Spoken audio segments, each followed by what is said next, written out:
আশা করি ভালো আছেন, আমিও ভালো আছি। দেশ ও দেশের বাইরে থেকে যারা আমার এই ভিডিওটা দেখতেছেন তাদেরকে আমার রান্নাঘরে স্বাগত। আজকে আমি দেখাবো স্পেশাল আলু দিয়ে গরুর মাংসের ঝোল। তো কিভাবে করতে হবে স্পেশাল গরুর মাংস আলু দিয়ে ঝোল, সেটাই আপনাদের সাথেও কি উপকরণ লাগতেছে, প্রসেসিং কিভাবে করবো সেটা আপনাদের সাথে শেয়ার করব। আমার রেসিপিগুলো যদি ভালো লেগে থাকে অবশ্যই লাইক কমেন্ট শেয়ার করবেন, সাবস্ক্রাইব করে দিয়ে আমার পাশে থাকবেন। যারা ফেসবুক থেকে দেখতেছেন তারা ফলো দিয়ে রাখবেন। চলুন দেখে নেওয়া যাক কি কি উপকরণ লাগতেছে আজকে আমার স্পেশাল গরুর মাংস ঝোলের জন্য। প্লিজ দর্শক, এখনো যারা একটা লাইক দিয়ে ভিডিওটা দেখা শুরু করেনি, একটা প্লিজ লাইক দিয়ে দেন। এখানে আমি 1.5 কেজির মতো মাংস নিয়েছি, হাড্ডি এবং যে সলিড মাংস সেটা মিলিয়ে নিয়েছি। আমি আলু দিয়ে যেহেতু ঝোল করব সেই ক্ষেত্রে এখানে আমি কিছু স্পেশাল মশলা নিয়েছি, কারণ আলু দিয়ে স্পেশাল গরুর মাংসের ঝোল হবে এটা। এখানে শুকনো মরিচ নিয়েছি, বাদাম নিয়েছি, মৌরি নিয়েছি, সাদা গোলমরিচ, এলাচ, কাজু বাদাম, কাঠবাদাম, কালো গোলমরিচ, কাবাব চিলি, কালো এলাচ, দারচিনি, স্টার এলাচ এবং নিয়েছি পিম্পল। হয়ে গেছে আমার মশলাটা গুঁড়ো করা, দেখতেই পাচ্ছেন। আমি হালকা শুকনা ভেজে রোস্ট করে নিয়েছিলাম, যেটাকে আমরা শুকনা ভাজা বলি, আর খালি কড়াইতে যেটা আমরা আর কি শুকনো ভাজলে ওটাকে তো আমরা রোস্ট করা বলি। তো সেটাই করে নিয়েছি। এখন ওই মশলার ভিতরে আদা, রসুন, পেঁয়াজ পেস্ট, হলুদ মরিচের গুঁড়া, ধনিয়া জিরার গুঁড়া, লবণ সবগুলো মশলা দিয়ে দিছি। দিয়ে তারপরে আমি একটা প্যান বসাইছি।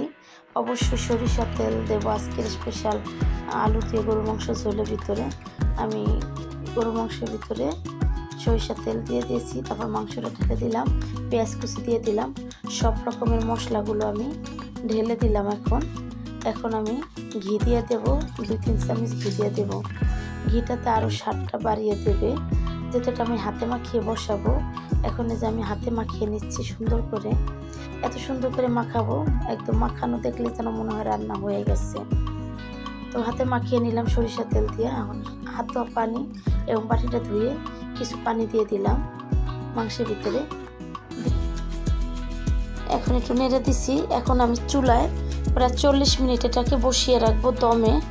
একদমই নাড়া দেব না আর পানিও দেব না, এভাবে বসিয়ে রাখবো। তো সাথেই থাকুন, ঢেকে বসিয়ে দেবো আমি এটাকে। ঢেকে দিলাম। তো হয়ে গেছে 40 মিনিট। মাংসটা দেখে মনে হচ্ছে বেশি গলে যাচ্ছে। তো আজকে রান্নাটা আমি খুবই তাড়াহুড়া করে করতেছিলাম, যার জন্য বাসায় অনেক বাচ্চা কাচ্চা নিয়ে ঝামেলাও ছিলাম, অতটা খেয়াল করতে পারি নাই। তো আলুটা কেটে রাখছি দেব। আমি এখন তেজপাতা আর কাঁচামরিচ আর জিরা গুঁড়াটা দিয়ে দিলাম। এখন চিন্তা করতেছি আমি মাংসটাকে একটা প্লেটারে উঠিয়ে আমি যে ঝোল তালটা থাকবে ওটার ভিতরেই আমি আলুটা দিয়ে দেবো।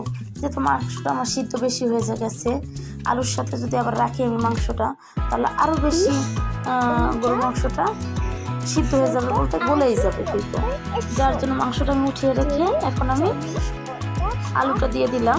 একটু লবণ দিয়ে দেবো বাড়িয়ে, এখন যেহেতু মাংসের সাথে কষাতে পারি নাই আলুটা, তাহলে লবণ ঢুকবে না, এই জন্য একটু আমি চেষ্টা করে লবণ দিয়ে দিলাম। এখন আমি ঢেকে দেব। আলুটা সিদ্ধ হয়ে গেছে, এরপরে আমি মাংসটার ভিতরে দিয়ে দেব। মাংসটা দিয়ে দেব, আলুটা দেখে নিচ্ছি সিদ্ধ হয়েছে কিনা। তো দেখতেছি আলুটা সিদ্ধ হয়ে গেছে। তারপর আর একটু নাড়াচাড়া করব। তো মাংসটা দেখতেই পাচ্ছেন দিয়ে দিচ্ছি। এখন আমি পানি দিয়ে দিচ্ছি, একটু নেড়ে পানি দিয়ে দিলাম। তো এটা অনেক ঝোলও রাখবো না, আবার কষা কষাও থাকবে না। এটা আলু দিয়ে যেরকম একটা স্বাভাবিক ঝোল হয় সেই ঝোলটাই আমি রাখবো। তবে মাংসটা থেকে এতটা সুন্দরই গন্ধ স্মেল বের হয়েছে বলার মতো না। হয়ে গেছে আমার মাংসটা, দেখতেই পাচ্ছেন এতটা সুন্দর হয়েছে দেখতে। আমি এখন পরিবেশন করে নেব একটা বাটিতে।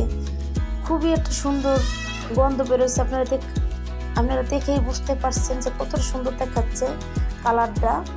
কারণ যেহেতু আমি এই মাংসটার ভিতরে অনেক রকমের মশলা ব্যবহার করেছি এবং বাদাম থেকে শুরু করে সব রকমের মশলা ব্যবহার করেছি, তো দুর্দান্ত একটা সেন্ট আসতেছে, টেস্টটাও খুব ভালো এসেছে। দর্শক, আমার রেসিপিগুলো যদি ভালো লেগে থাকে অবশ্যই লাইক কমেন্ট শেয়ার করুন, সাবস্ক্রাইব করে আমার পাশে থাকবেন। আজকের রেসিপি আমার এই পর্যন্তই। ভালো থাকবেন, সুস্থ থাকবেন, আশেপাশে মানুষকে ভালো রাখবেন, চলার পথে সতর্ক হয়ে চলবেন। অবশ্যই আমার রেসিপিটার সাথে থাকবেন। দেখা হবে নতুন কোনো রেসিপি নিয়ে। আল্লাহ হাফেজ। ভালো থাকবেন, সুস্থ থাকবেন।